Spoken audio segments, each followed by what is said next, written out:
Bismillahirrahmanirrahim. Assalamualaikum warahmatullahi wabarakatuh. Alhamdulillahirrabbilalamin. Wassalatu wassalamu ala asrafil anbiya'i wal mursalin wa ala alihi wa sahbihi ajma'in, amma ba'du. Hai sahabat tafsir semuanya. Di pertemuan kali ini kita akan membahas tentang hermeneutika dan kontekstual dalam tafsir. Adapun seperti biasa, video ini didedikasikan sebagai tugas ujian tengah semester dalam prodi Ilmu Al-Quran dan Tafsir semester 6, Fakultas Syariah Dakwah dan Usuluddin, IAI Entakengon, Aceh Tengah, Aceh. Dalam mata kuliah Ad-Dahil fi Tafsir Al-Quran. Mari kita simak video berikut ini.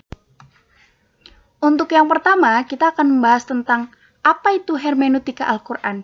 Mungkin sebagian orang masih sangat jarang mendengar kata hermeneutika. Tapi, untuk kita, orang-orang ilmu Al-Quran dan tafsir, kata hermeneutika sudah tidak asing lagi, bukan? Secara etimologis, hermeneutika yang dalam bahasa Inggrisnya adalah hermeneutis berasal dari kata Yunani, yakni hermenien dan hermenia, yang masing-masing berarti menafsirkan dan juga penafsiran. Nah, istilah hermeneutika ini dalam berbagai bentuknya dapat dibaca dalam sejumlah literatur peninggalan Yunani kuno. Sedangkan menurut terminologis atau menurut istilah, kata hermeneutika ini bisa didefinisikan sebagai 3 hal. Yang pertama, mengungkapkan pikiran seseorang dalam kata-kata, menerjemahkan, dan bertindak secara penafsir. Kemudian, pengertian yang kedua, hermeneutika berarti usaha mengalihkan dari satu bahasa asing yang maknanya gelap, tidak diketahui ke dalam bahasa lain yang bisa dimengerti oleh si pembaca. Dan pengertian hermeneutika yang ketiga, yakni pemindahan ungkapan pikiran yang kurang jelas, diubah menjadi bentuk ungkapan yang lebih jelas. Selanjutnya, kita menginjak ke model-model hermeneutika. Apa saja sih model-model hermeneutika? Yang pertama, hermeneutika objektif. Nah, menurut model pertama ini, penafsiran berarti memahami teks sebagaimana yang dipahami oleh si pengarang. Jadi, interpretasinya masih asli dari pengarangnya ya teman-teman, sebab apa yang disebut teks itu adalah ungkapan jiwa si pengarang tersebut, sehingga yang disebut dengan makna atau yang kita sebut dengan penafsiran atasnya tidak didasarkan atas kesimpulan kita, melainkan diturunkan dan bersifat instruktif. Kemudian model yang kedua adalah hermeneutika subjektif. Nah, menurut model kedua ini, hermeneutika bukan usaha menemukan makna objektif, melainkan memahami apa yang tertera dalam teks itu sendiri. Atau steering mereka adalah isi teks itu sendiri secara mandiri, bukan pada ide awal si penulis. Inilah perbedaan mendasar antara hermeneutika objektif yang tadi kita bahas dengan hermeneutika subjektif. Nah, adapun model yang ketiga, yakni hermeneutika pembebasan. Nah, hermeneutika pembebasan ini sebenarnya didasarkan atas pemikiran dari hermeneutika subjektif. Namun, menurut tokoh hermeneutika pembebasan ini, bahwa hermeneutika atau sebuah metode penafsiran tidak hanya berarti ilmu interpretasi atau metode pemahaman saja, tetapi lebih dari itu adalah sebuah aksi. Nah, kaitannya dengan Al-Quran, hermeneutika adalah ilmu tentang proses wahyu dari huruf sampai kenyataan, dari logos atau dari ilmu sampai praksis atau sampai praktiknya, kemudian dari transformasi wahyu ke pikiran Tuhan dan ke pemikiran manusia. Nah, dari ketiga model tersebut, kita bisa simpulkan dengan istilah yang singkat supaya kita mudah mengingat ya teman-teman. Yang pertama, model hermeneutika objektif. Itu bisa kita sebut sebagai pemahaman si pengarang tersebut. Jadi modelnya itu ya model pemahaman pengarangnya. Kemudian untuk model yang kedua, model hermeneutika subjektif, kita bisa sebut dengan istilah pemahaman teks itu sendiri, bukan pada pengarangnya. Jadi terletak pada si teks itu sendiri, ketika dibaca oleh pembaca, maka akan berbunyi seperti apa. Kemudian yang ketiga ada hermeneutika pembebasan, yang kita sebut dengan pemahaman tentang proses pengaplikasian penafsiran. Selanjutnya, pendekatan hermeneutika. Pendekatan hermeneutika seperti yang tadi juga ada 3, maka pendekatannya juga ada 3. Yang pertama, horizon teks, horizon pengarang, dan horizon pembaca. Sebelumnya, saya akan menjelaskan tentang horizon. Apa itu horizon? Horizon adalah sebuah batasan-batasan penafsiran, atau kita kenal dengan cakrawala-cakrawala penafsiran. Nah, yang pertama, horizon teks. Abu Zaid mengatakan bahwa peradaban Mesir kuno adalah metafisika, sedangkan peradaban Yunani adalah nalar sejarah, dan peradaban Arab Islam sendiri adalah sejarah peradaban teks. Artinya, hal itu merupakan peradaban yang dasar-dasar keilmuan dan peradabannya muncul dan berdiri atas prinsip yang tidak memungkinkan untuk melupakan sentralitas teks. Nah, manusia dapat melakukan aktivitas seperti menulis, membaca, dan berpikir itu tidak lepas dari bahasa. Demikian juga dengan Al-Quran. Bahasa atau kita sebut saja dengan teks menjadi salah satu faktor penting dalam memahami Al-Quran maupun hadis, bukan? Sebab bahasa ataupun teks merupakan satu-satunya yang digunakan untuk menyapa si pembaca.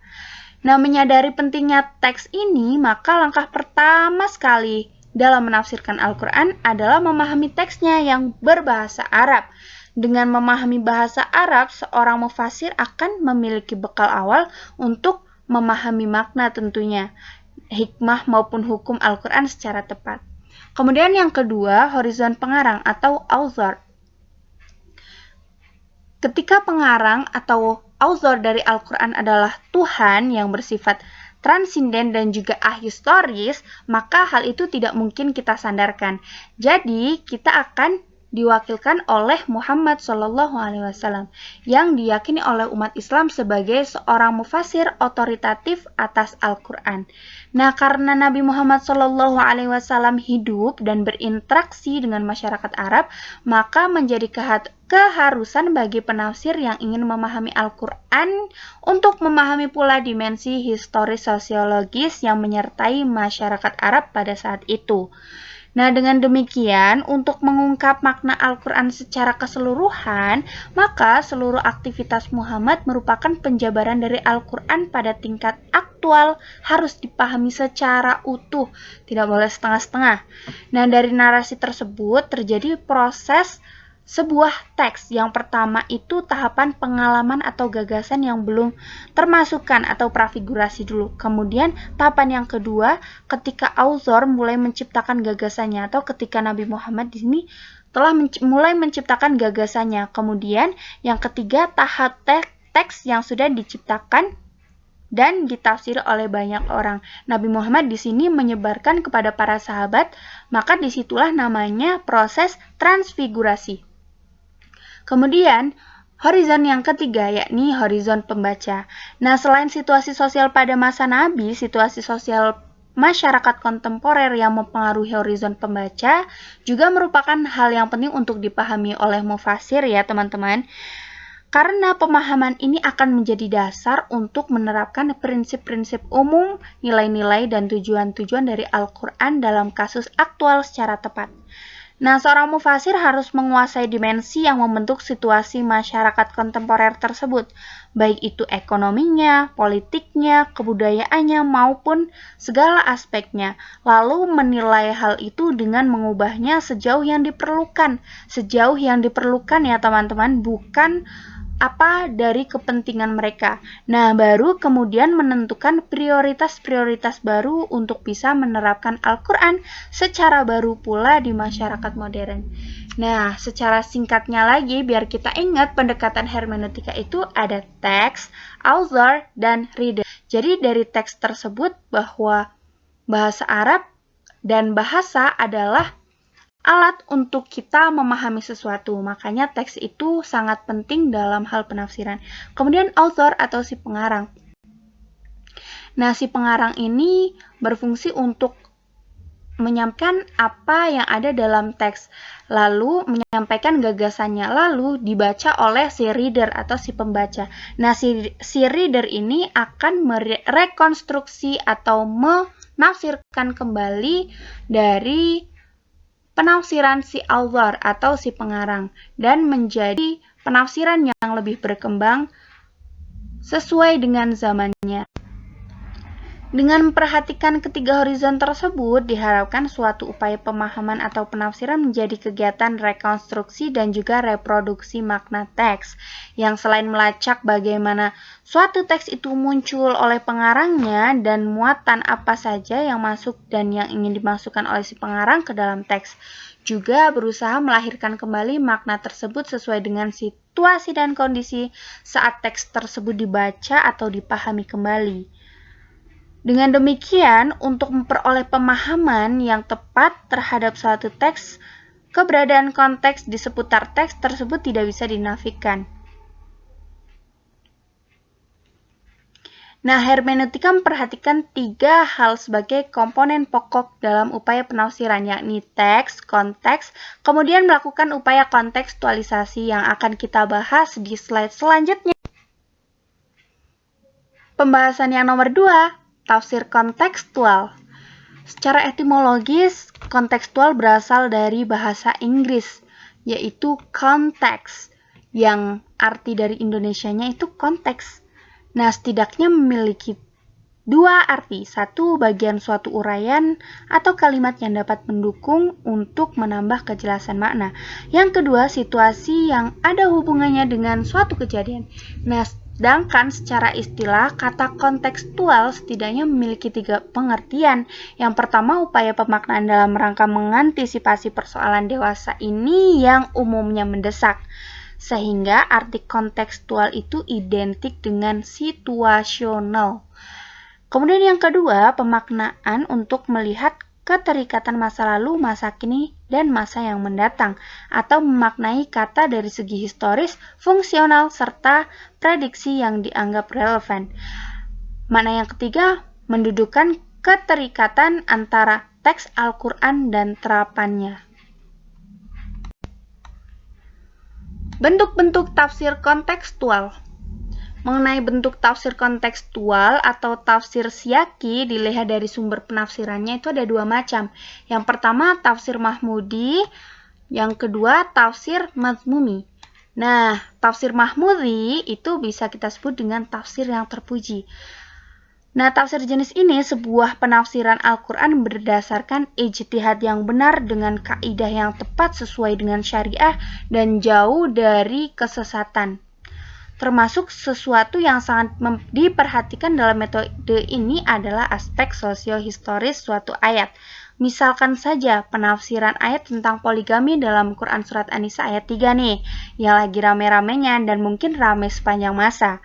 Sebagian besar ulama sepakat bahwa ayat tersebut merupakan dasar hukum berpoligami, bukan? Padahal jika kita merujuk pada kondisi sosial masyarakat ketika ayat ini turun atau asbabun nuzulnya dulu nih, maka jelas bahwa ayat tersebut tidak menganjurkan poligami sekalipun tidak ada indikasi yang mengizinkannya, melainkan hanya tujuannya itu baik sekali teman-teman, hanya meringankan atau mengurangi kebiasaan orang Arab dari kegemarannya berpoligami. Jadi dulu itu sebelum Islam datang, kegemaran orang Arab itu sangat suka sekali berpoligami tanpa memiliki batasan-batasan istri. Nah, setelah datangnya Islam, maka ada aturan dalam menikah, termasuk batasan-batasan jumlah istri dalam sebuah pernikahan. Kemudian, bentuk tafsir yang kedua, tafsir mahmudi atau tafsir yang tercela. Tentu kebalikannya dari tafsir mahmudi ya, teman-teman. Nah, tafsir mazmumi ini adalah menginterpretasikan atau menafsirkan noktah-noktah Al-Quran berdasarkan pendapat dan pandangan yang bersifat pribadi tanpa mempertimbangkan lain yang lebih objektif. Nah, misalnya nih, firman Allah Quran Surat Al-Qiyamah ayat 23 yang merupakan alasan utama bahwa orang mukmin akan melihat Allah di akhirat. Nah, oleh kelompok orang Mu'tazilah, mereka memahami kata ila pada kalimat ila rabbiha nadhirah sebagai bentuk mufrad dari kata al-ala'u yang berarti karunia. Sehingga ayat tersebut mereka artikan wajah-wajah pada hari itu berseri-seri, menunggu karunia dari Tuhannya untuk didahulukan atau ditangguhkan masuk ke dalam syurga. Nah, penafsiran seperti ini dilakukan karena motif interest atau ketertarikan pribadi yang mengindikasikan tidak bisanya orang mukmin bertemu dengan Allah di akhirat kelak. Pembahasan terakhir, pendekatan tafsir kontekstual. Ada 3. Seperti pendekatan tafsir hermeneutika juga ada 3. Nah, kalau tadi tafsir hermeneutika itu ada teks, kemudian ada author atau pengarang, dan yang terakhir itu ada reader atau pembaca, maka dalam pendekatan tafsir kontekstual ini ada 3 juga, yakni teks tentunya karena itu adalah hal utama dalam penafsiran. Kemudian yang kedua ada konteks dan yang ketiga ada kontekstual. Mari kita bahas satu persatu. Teks.